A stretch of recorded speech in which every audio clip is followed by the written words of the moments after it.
How to add Snapchat friends you accidentally removed.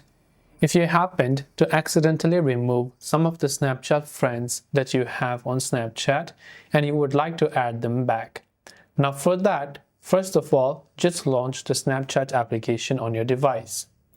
Once you've done that, if you're not finding them on the chats feed where you've added them as a friend, you can try to add them as a friend again if you remember the username by tapping the add friend icon from the top right hand side of the screen and then tapping on the search icon which you can find over there and just hitting the search bar with the username, and you can also add them from your contacts if they are still saved, or you can use a snap code if you have one.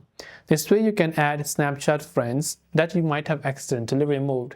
If you tap the three dots option here, you can see friends request I've ignored. So if you've also ignored some friends, you'll also be able to find those details here.